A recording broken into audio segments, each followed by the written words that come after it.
अस्सलामु अलैकुम रहमतुल्लाहि व बरकातुहू। मैं मोहम्मद जावेद, सच की आवाज़ एनपीएस न्यूज़। देखिए आज की ताज़ा खबर। मोरबी से लेकर बालासोर तक हम लगातार दुर्घटनाएं देख रहे हैं, जिसमें ये साफ हो रहा है कि मोदी जी या भाजपा को ह्यूमन लाइफ से कोई मतलब नहीं है। हर हफ्ते देखते हैं हम कि मोदी जी एक स्टेशन मास्टर की तरह हरी झंडी लेकर उद्घाटन करने पहुंच जाते हैं, पर तेज स्पीड की ट्रेन्स को अपडेटेड ट्रैक्स पर ना चलाकर वो लोगों की जिंदगी के साथ खिलवाड़ कर रहे हैं। 2023 के आधुनिक युग में हमने पहली बार देश में देखा कि 3 रेलगाड़ियां आपस में टकरा गई।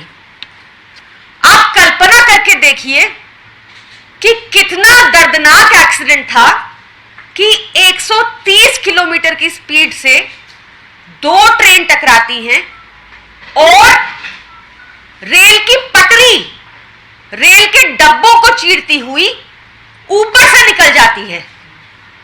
हादसे के बाद भी हमने बहुत ही दर्दनाक फोटोज देखी।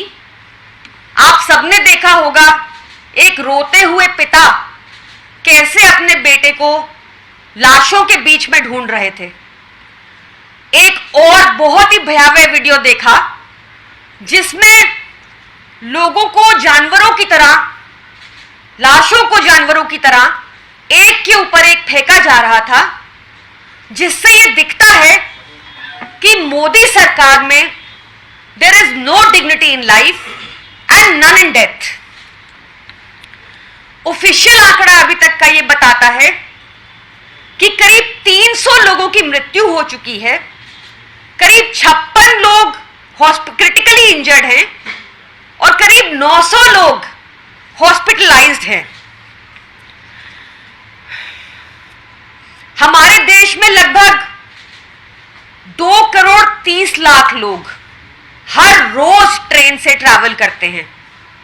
ये सब लोग अपनी टिकट के ऊपर करीब 60 पैसा एक्स्ट्रा देते हैं, जो इंश्योरेंस माना जाता है कि किसी एक्सीडेंट में अगर मृत्यु हो जाए तो मृतक को 10 लाख रुपया मिल जाए मुआवजा।